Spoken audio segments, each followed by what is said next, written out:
오늘은 창세기 7장 28장이죠. 오늘 참 27장이 긴 내용이지만 이 이삭의 가족의 비극적인 이야기가 27장에 있는 내용입니다. 좀 자세히 보면은 왜 비극적인지를 우리는 그 가족들의 하는 행동에서 알 수 있게 됩니다. 근데 27장 1절을 보시면 이삭의 나이가 나와요. 이삭이 나이가 많아 눈이 어두워져 잘 보지 못하더니 맏아들 에서가 불러 이르되 내 아들아 하매 그가 이르되 내가 여기 있나이다 하니. 이삭의 나이가 몇 살이 되었냐면 137세가 되었대요. 주석에서는요. 다시 말하면 137세가 되니까 이삭이 하는 말이 내가 죽을 때가 되었다라고 얘기합니다. 왜 그런 생각을 했냐면은 이스마엘, 그 형 이스마엘이 몇 세에 죽었냐면 137세에 죽었어요. 그래서 이스마엘이 자기도 형이 137세에 죽었으니까 자기가 어떠한 것 같아요? 이제 곧 죽을 것 같은 거죠. 그런데 실제로는 죽지 않았죠. 40년을 더 살죠. 에서는요, 자기가 이제 죽을 것 같다라는 그런 스스로의 생각이 들어서 이제 누구에게 축복을 하기 원하냐면 에서에게 축복을 하기 원합니다. 여기 여러분들 잘 아시죠? 왜 문제가 되는지요? 에서가 왜 장자의 축복을 받으면 안 됩니까? 첫 번째는 분명히 천사가 동생이 장자의 축복을 받는다고 분명히 예언했는데 이삭이 지금 뭐 하고 있냐면은 누굴 더 사랑했다고 우리가 전장에 배웠냐면 사냥을 잘하는 에서를 더 사랑했다고 그랬죠. 이삭은요 에서를 편애했어요. 그런데 우리가 이미 전장에서 에서의 문제점이 나타났어요. 에서는 가나안 여자를 한 명도 아니라 두 명이랑 결혼했어요. 실은 그것 때문에 이삭과 리브가가 근심 너무나 괴로웠다고 그랬어요. 우리가 그것을 예언의 신으로 알 수 있듯이 실은 신앙적이지도 않았고 불순종하였고 타락한 그런 영향을 에서에게 주었다라고 우린 배웠습니다. 다시 말하면 에서는 장자의 자격이 있습니까? 없습니까? 없죠. 없음에도 불구하고 이삭은 누구에게 장자를 주고 싶어 했어요? 이삭이 어떠한 문제를 가지고 있는 것 같습니까? 그가 하나님의 뜻대로 이 일을 결정했습니까? 그렇지 않습니까? 아니에요. 이 문제가 발생하기 시작한 것이죠. 이 일은 일어나면 안 되는 일입니다. 그러나 그는 에서에게 자신의 장자의 축복을 주기 원합니다. 그럴 때 누가 이 소식을 듣게 되냐면 리브가가 나옵니다. 여기 보면 5절에 중간에 이렇게 적혀 있어요. 리브가가 들었더니. 이 부조와 선지자는 리브가가 이삭이 자꾸 에서에게 편애하고 장자의 직분을 주려고 할 때마다 리브가가 반대했대요. 그러니까 리브가는 뭘 원했어요? 맞아요. 하나님의 뜻대로 되길 원했어요. 그래서 리브가가 남편에게 야곱에게 줘야 된다라고 얘기했어요. 지금 여기 상황을 보니까 이삭이 말을 들었어요? 안 들었어요? 말을 듣지 않으니까 리브가가 이렇게 하죠. 리브가가 그의 아들 야곱에게 말하여 이르되 내 아버지가 내 형 에서에게 말씀하시는 것을 내가 들으니 이르시기를. 리브가가 보면은 하나님 뜻대로 하려는 사람 같은데 누구를 부르고 있어요? 야곱을 불러가지고 이제 계획을 세웁니다. 잘하는 계획이죠. 아버지를 속여서 네가 장자의 직분을 가져오자. 비밀리에 이렇게 하자 이렇게 얘기합니다. 리브가가 문제가 생겼어요. 여러 번 이삭에게 안 된다라고 얘기했는데 말을 안 들으니까 그리고 나서 해결책이 뭐였어요? 네, 속이는 것이었어요. 실은 누구의 생각이었냐면 어머니 생각이었어요. 리브가의 속이는 생각은요. 이게 우리가 배워야 될 교훈입니다. 왜 그러냐면 어떨 때는요 우리가 리브가처럼 하나님이 일을 하는 것 같이 착각에 쌓일 때가 있어요. 우리의 삶이요. 그러나 리브가가 한 행동은 분명히 잘못된 행동이에요. 그걸 우리가 이제 좀 더 봐야 되는데 12절에 야곱이 두려움에 떨어요. 내가 아버지께서 나의 손을 만질진데 내가 아버지 눈에 속이는 자로 보일지라. 걸릴 수가 있는 거죠. 그러면 내가 무엇을 받을까 걱정이 된다고 고백해요? 저주를 받을까 하나이다. 야곱이 뭔가를 알고 있었어요. 무서운 두려움이 있었어요. 근데 리브가가 뭐라고 얘기하냐면 이렇게 얘기합니다. 13절에 어머니가 그에게 이르되 내 아들아 너의 저주는 내게로 돌리리니 내 말만 따르고 가서 가져오라. 리브가가 뭐라고 하냐면 걱정 마. 저주는 누가 받겠다고요? 내가 받겠다. 여러분 저주 받고 싶어 하는 사람 있습니까? 없습니까? 아무도 없죠. 리브가가 말한 저주는 저주를 받고 싶다는 말이 아니라 이거는 걱정하지 마. 다 내 뜻대로 될 거야 라는 자기 확신이었어요. 그러니까 리브가가 뭐 했었냐면은 이 일이 자신의 꾀가 책량이 반드시 성공할 것이라는 확신 속에서 자기에 대한 확신의 말이었어요. 여러분 오늘 이 말을 왜 얘기하냐면은 이게 진짜 저주가 돌아왔거든요. 리브가가 어떤 저주를 받았습니까? 리브가는 평생 동안 살면서 아들을 못 보고 죽습니다. 이 저주를 받게 돼요. 그래서 리브가가 가장 쓰라린 불행이 뭐였냐면 평생 사랑했던 야곱을 못 보고 죽었다는 거예요. 여러분 이게 비참합니까? 여기서 교훈이 있어요. 겸손하자는 것입니다. 리브가 같이 오늘 일이 전부인 양 살지 말자는 것입니다. 우리의 지혜는 너무나 짧고 너무나 결과가 추악합니다. 오늘 여기서 그걸 보게 될 것입니다. 야곱이 결국은 어머니의 말을 믿고 그렇게 될 것을 믿고 그 일을 행합니다. 야곱이 염소가 아니라 이방 나라의 짐승의 털이 있대요. 근데 그 짐승의 털을 몸에 붙이면요, 사람의 털과 너무 비슷한 흡사한 털이 짐승이 있는데 그 털을 자신의 팔에 붙이고 아버지한테 가요. 그래서 아버지한테 가니까 아들아 누구냐라고 하니까 자기가 에서라고 속입니다. 근데 보시면은 20절과 21절에 계속 무엇하냐면 이삭이 물어봐요. 내 아들 맞냐? 20절에 보면은 내가 어떻게 이같이 속기 잡았냐? 너무 급하게 금방 요리가 해서 왔으니까요. 의심합니다. 21절에 보십시오. 가까이 오라. 내가 과연 내 아들인지 내가 너를 만져보려 하노라. 이상한 거예요. 또 묻고 또 물어. 어떻게 빨리 잡았지? 내가 팔 한번 만져봐야. 음성은 야곱의 음성이나 손은 에서의 손이로다. 야곱이요, 자신의 그 장자의 직분을 위해서 아버지를 소개해서 들어갔는데 거짓말을 하나 했는데 또 거짓말해야 되고 또 거짓말을 하니까 또 무엇 해야 돼요? 또 거짓말해야 돼요. 죄라는 것은요, 거짓말을 또 다른 거짓말을 낳습니다. 다시 말하면 여러분들이 뭐 하나 호미로 가래로 막아야 된다고 하잖아요. 실은 죄라는 것은요, 점점 문제가 커지는 것이 죄입니다. 이삭도 그의 삶 속에서 분명히 이것이 잘못된 것을 알았을 때 그가 느끼는 것들을 그의 입맛과 촉각으로, 자신의 능력으로 그것을 믿어버립니다. 손으로 만져보자. 그리고 의심되는 것들을 하나하나 그 거짓된 잘못 속에서 이삭은 자기가 에서를 만나고 있다라는 착각에 빠집니다. 그거 다 지금 어머니 리브가나 야곱이나 다 자기 뜻대로 해보려고 하는 거예요. 아버지 이삭도 보니까 결국은 누구 뜻대로 해보려고 한 거예요? 자기 뜻대로. 리브가도 하나님 뜻대로 해야 된다고 말은 하지만 결국은 어떻게 하려고 그랬어요? 자기 뜻대로. 야곱도 결국은 장자의 직분을 받으려고 들어갔는데 아버지가 자꾸 의심하니까 뭐 해보려고 그랬어요? 자기가 속여보려고 한 거예요. 점점 비참해집니다. 이제 그를 다 축복해주고 이제 에서가 나옵니다. 같이 읽겠습니다. 그의 아버지 이삭이 그에게 이르되 너는 누구냐? 그가 대답하되 나는 아버지의 아들 곧 아버지의 맏아들에게 에서로소이다. 이삭이 심히 크게 떨며 이르되 그러면 사냥한 고기를 내게 가져온 자가 누구냐? 내가 오기 전에 내가 다 먹고 그를 위하여 축복하였은즉 그가 반드시 복을 받을 것이니라. 다 축복해주고 이제 이삭이 이제 다 했다라고 생각하는데 누가 왔냐면 에서가 옵니다. 그러니까 놀래가지고 한 말이 있어요. 넌 누구냐?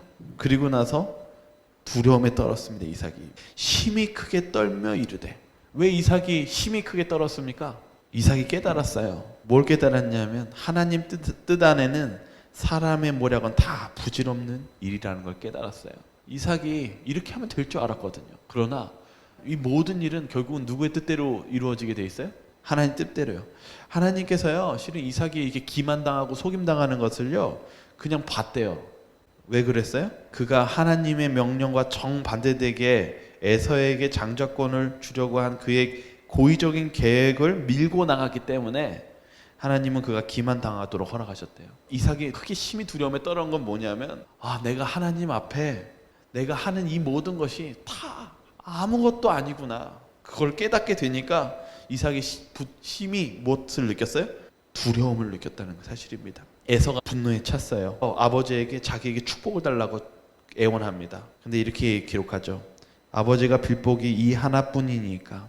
에서의 품성을 보면은 지난 사건의 팥죽으로 야곱에게 장자의 직분을 팔아버렸잖아요. 근데 막상 자기 장자의 직분을 뺏기자 분노합니다. 이 부분하고 또 교회 증언에 대한 부분이 있더라고요. 부분에 대해서 누구에게 편지를 썼냐면 그때 당시 교인 중에 한 청년에게 편지를 써요. 왜 청년에게 편지를 쓰냐면 이 청년이 어떤 청년이었냐면 신앙생활을 잘하고 순수하게 신앙생활을 막 하고 있는데 갑자기 무엇이 들었냐면 이제 돈도 벌고 세상적인 일에 이제 관심이 쏠리기 시작한 거예요. 그래가지고 화해 부인이 한 수일이 지나서 좀 늦게 편지를 썼나 봐요. 그래서 그분이 뭐라고 썼냐면, 내가 너무 정신이 없고 피곤해서 지금 이제 편지를 쓰는데, 그 이야기 한 내용이 뭐냐면 이 이야기였어요. 에서에 대한 이야기를. 너 지금 에서와 같다라고 얘기하는 거예요. 왜 에서와 같냐고 얘기하냐면, 에서가 팥죽 한 그릇에 팔아가지고 무슨 직분을 경홀히 여겼어요? 장자의 직분을 경홀히 여겼죠. 그래가지고 결국은 여기까지 와가지고 무엇을 다 빼앗겼어요? 장자의 직분을 빼앗기고 나니까 막 뭐가 일어났어요? 막 화가 나서 야곱을 죽여서라도 다시금 장자의 직분을 못 하고 싶어 했어요? 가져오고 싶어 했죠. 근데 이 이야기를 그 청년에게 얘기하는 거예요. 뭐라고 얘기했냐면, 너 지금 네 마음속에 돈을 좀 더 벌고 싶고 세상에서 있는 일들을 지금 먼저 하고 싶다라는 마음이 드는 것들을 네가 지금 얘기하는데, 너 이게 에서의 마음이다. 지금 우리가 가지고 있는 마음, 지금 열심히 뭐 세상에서 일하고 돈 좀 더 벌고 그리고 나중에 하나님께 돌아가면 되겠지라고 생각하지만, 그때 되면 에서와 같이 이미 하나님도 잊어버리고 이미 돌아갈 수 없게 될 수 있다라는 그 경고를 이 에서를 통해서 하고 있었다는 사실입니다. 오늘 이렇게 이야기를 이렇게 보니까 이 가정이요 다 비참해요.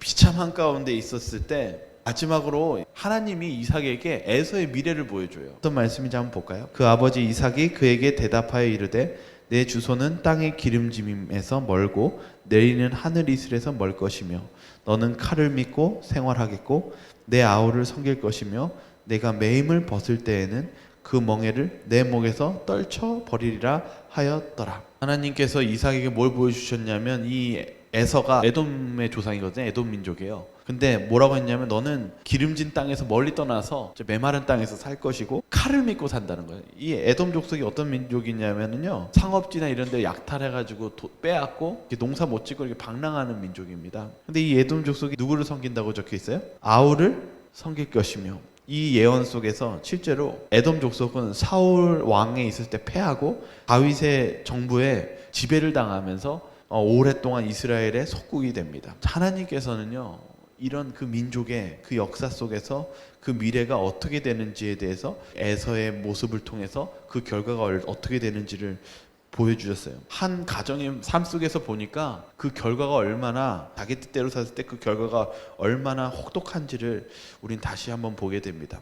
내 뜻대로 사는 거, 내 기만대로 사는 그 결과로 얻은 게 무엇입니까? 그들이 얻은 것은요, 기만과 슬픔뿐밖에 없습니다. 여러분, 우리 뜻대로 사는 삶은 그렇게 행복한 삶이 아닙니다. 그리고 우리의 계획이 마치 그것이 옳은 것 같이 느껴질지라도 우리가 하나님과 뜻과 멀어진다면 그것은 결코 우리에게 행복과 좋은 결말을 주지 않음을 오늘 이 말씀을 통해서 우리에게 교훈을 줍니다. 또 읽겠습니다.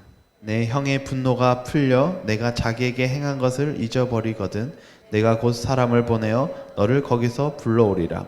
어찌 하루에 너희 둘을 이르랴.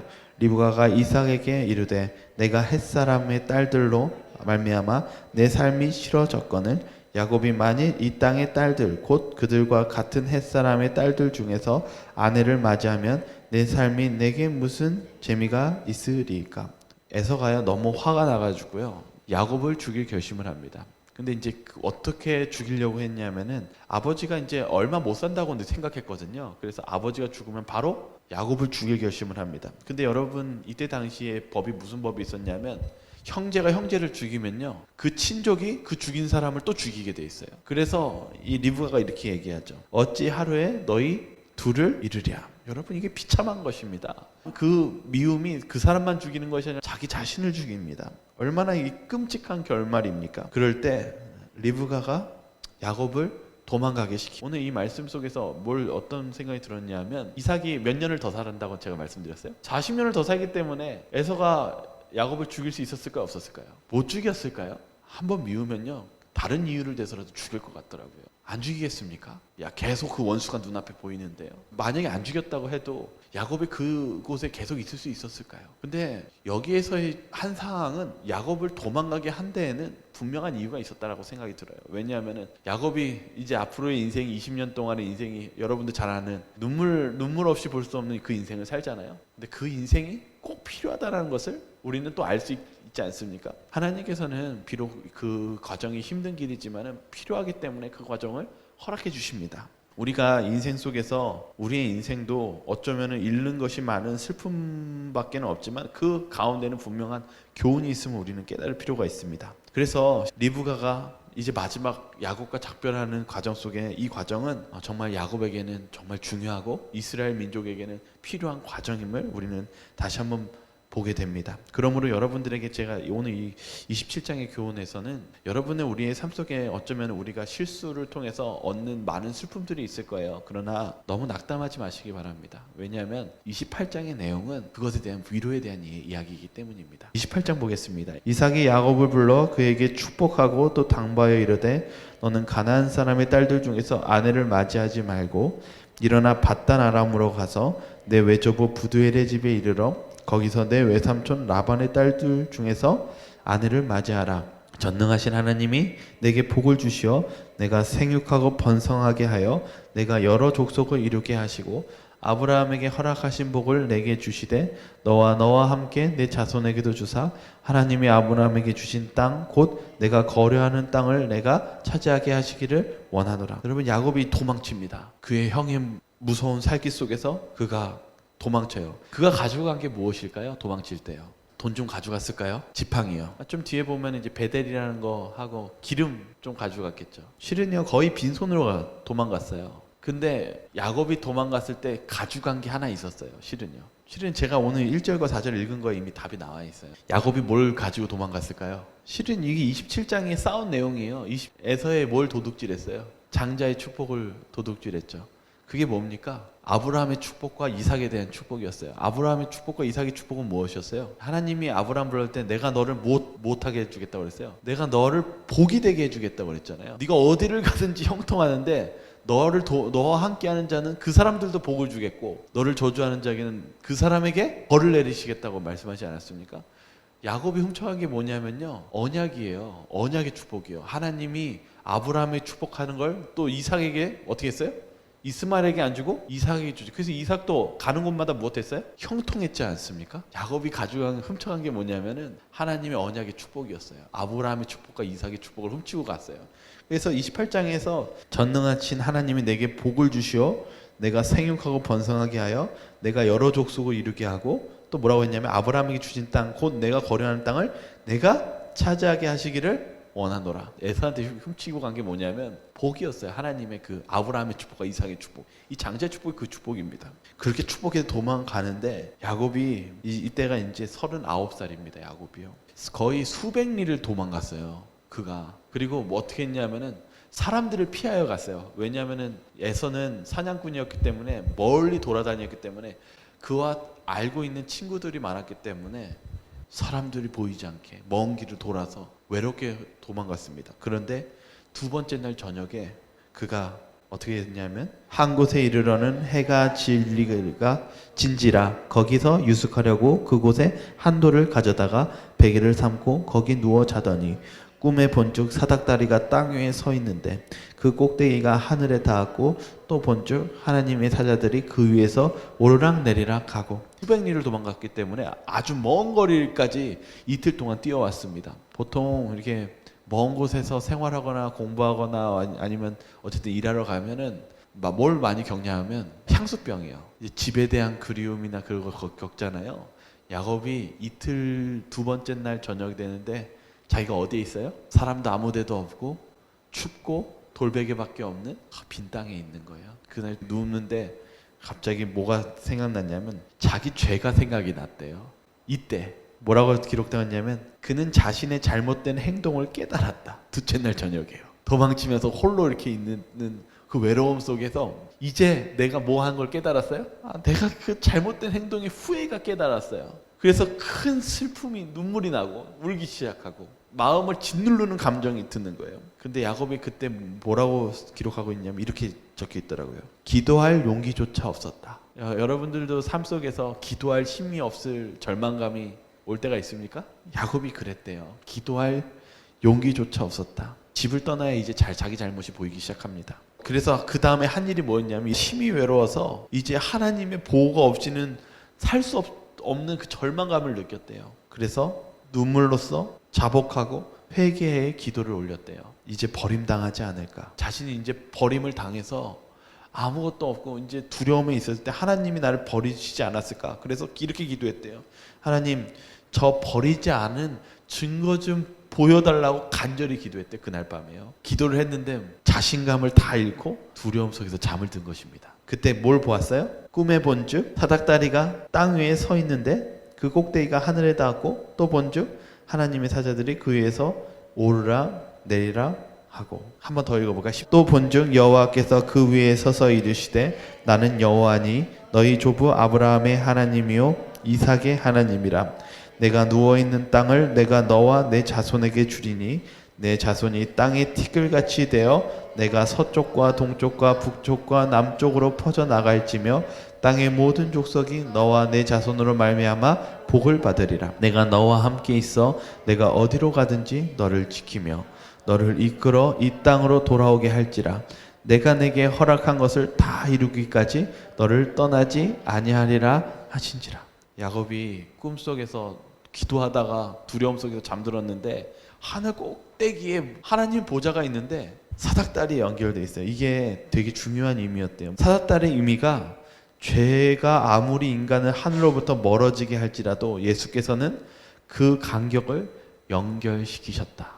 야곱이 뭐에 떨고 있었냐면 죄로 인해서 하나님과 완전히 멀어졌다라고 느꼈는 순간에 네가 어떤 죄를 많이 졌어도 예수님이 너와 연결시켜 주실 거야 라는 것을 보여주셨대요. 그래서 그 다음에 아예 음성이 들리죠. 너와 내 자손으로 말미암아 복을 받으리라. 내가 너와 함께 있어.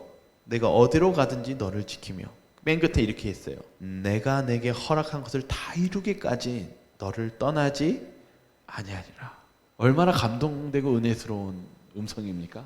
야곱이 죄를 그렇게 져가지고 하나님이 자기를 버릴 거라는 그런 죄책감 속에 살고 있는데 하나님이 뭐라고 그랬냐면 내가 너 떠나지 않을게, 걱정하지 마, 이렇게 얘기하는 것입니다. 하나님은 그렇게 자비로우신 분이시고 은혜로우신 분이십니다. 그리고 나서 야곱이 깨어납니다. 깨어날 때 야곱이 어떻게 하는지 볼까요? 야곱이 잠이 깨어 이르되 여호와께서 과연 여기 계시거늘 내가 알지 못하였도다. 이에 두려워하여 이르되 두렵도다. 이곳이요 이것은 다름 아닌 하나님의 집이요 이는 하늘의 문이로다 하고 야곱이 아침에 일찍 일어나 베개로 삼았던 돌을 가져다가 기둥을 세우고 기름을 붓고. 야곱이요 일어나자마자, 실은 언제 일어났다고 그랬냐면요, 그 꿈의 이상을 다 보고 나서 바로 일어났대요. 새벽에 일어났어요. 그런데 그리고 나서 잠을 못 잤대요. 왜 그랬냐면 너무 감동하고 고마워서 감사해서 더 잠을 못 잤대요. 새벽에. 야곱이 보인 반응은 감사였어요. 하나님에 대한 감사예요. 어떻게 보면 믿음의 부족 때문에 그는 멸망받는 그 길로 들어서 있지만은 하나님께서는 어떻게 하셨어요? 그를 붙잡아 주시고 그를 감싸 주시고 그를 보호해 주셨어요.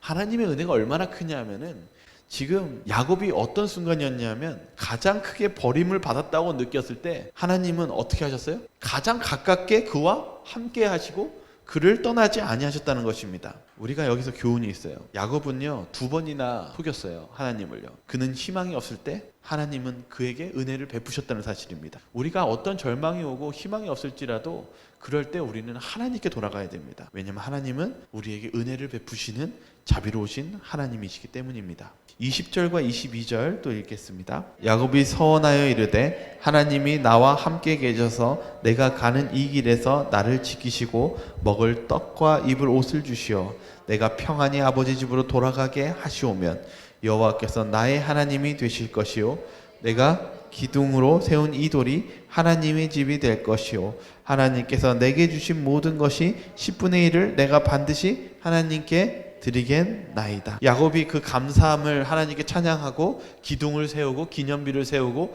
자신이 있는 그 기름을 거기 부어버립니다. 그리고 결심합니다. 하나님 감사합니다. 그리고 내가 하나님의 뜻대로 살겠습니다라고 결심합니다. 이 말은요 우리들에게 큰 교훈을 줘요. 왜 그러냐면은 오늘날 우리가 하나님께 간절히 기도를 한대요. 도와달라고요. 그런데 우리가 이런 기도를 하고 나서 금방 어떻게 해요? 야곱같이 이런 꿈을 꾸거나 이렇게 결심을 하면은, 그리고 도와주는 은혜를 받으면 그 다음에 어떻게 해요?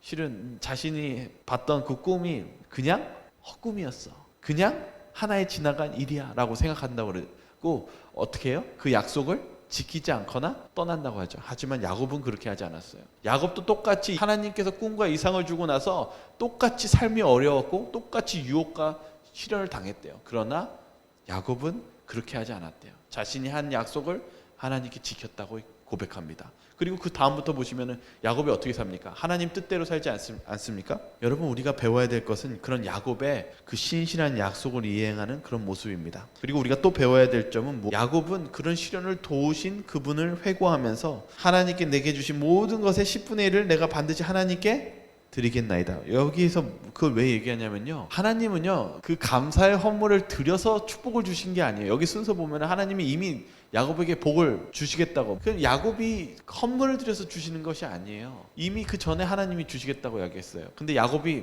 무엇하기로 결심하냐면은 하나님께 그 헌물을 바치기로 결심합니다. 이것은 야곱이 스스로가 기쁜 마음으로 하나님께 드리는 헌물입니다. 왜 그렇습니까? 야곱이 실은 장자의 직분을 자신의 노력으로 가져오려고 했잖아요. 그런데 그것을 얻었어요, 못 얻었어요? 자신이 속이고 내 능력으로 해보려고 했는데 결과는 뭐였어요? 기만과 슬픔뿐이었다고 얘기했지 않습니까? 야곱은 알았어요. 내가 노력해가지고 내가 하려고 했던 것으로 얻을 수 있는 것은 아무것도 없다는 것을 알았어요. 결국은 그가 하나님께서 주신 축복, 하나님께서 주시는 그 축복으로 얻은 것은 이게 자기 것입니까? 자기 것이 아닙니까? 야곱이 그걸 인정한 거예요. 이 축복은 하나님이 주신 선물이었고 내 노력으로 얻은 것이 아니었음을 인정하는 것이었어요. 그래서 주님께 10분의 1을 감사한 마음으로 드리겠나이다 라고 고백한 것이었어요. 오늘 우리의 삶 속에서 장면을 보면 27장과 28장을 보면 27장은 인간의 얼마나 죄의 추악성과 그 결과가 얼마나 비참한 것인지에 대해서 설명합니다. 그러함에도 불구하고 하나님은 우리를 사랑하셔서 예수님을 통해서 우리가 아무리 죄가 멀지라도 예수님이 사닥다리로 우리를 연결시켜 주시고 우리에게 은혜를 주시고 축복해 주시고 다시금 회복시켜 주시기를 원하십니다. 그 은혜가 얼마나 큰지요. 그게 야곱이 느낀 것이었어요. 그래서 야곱은 알았어요. 내가 할 수 있는 게 없고 내가 해서 얻을 수 있는 게 없으니 하나님이 주시는 것은 다 그분의 것인 것을 내가 그 감사함을 조금이나마 표현하겠다라는 그 감사의 표시가 무엇에서 나온 거냐면 하나님의 넘치는 사랑에 의해서 나온 것이었습니다. 오늘 우리의 삶도 마찬가지입니다. 오늘 27장, 28장 보면은 우리 힘으로 할 수 있는 것은 슬픔과 기만뿐입니다. 속이는 것뿐입니다. 그러나 우리가 하나님께 순종한다면 하나님께서 우리에게 복에 복을 더해 주시고 그리고 우리가 감사함으로 우리에게 얼마나 놀라운 축복을 주실 것인지를 우리에게 약속하여 주셨고 보여주셨습니다. 주님께 충성합시다. 그리고 주님께 나아갑시다. 그것이 우리에게 축복이며 우리에게 생명에 이르는 길임을 명심하며 살아가길 바라며 오늘 말씀을 마치겠습니다. 아버지, 저희가 저희의 능력과 저희의 지혜로 살지 않게 하여 주시고 저희가 아버지 뜻대로 살게 하여 주시옵소서. 또 아버지 감사합니다. 또 때론 저희들이 많은 어려움과 직면할 때 저희들의 기도의 응답을 들어주셔서 또 더욱더 하나님을 섬기는 일에 충성하도록 계기가 되게 도와주시옵소서. 오늘 이 안식일이 주님의 은혜 안에 맞춰지고 또 안식일을 편안히 보내게 도와주시길 바라며 사랑 많으신 예수 그리스도 이름으로 기도드립니다.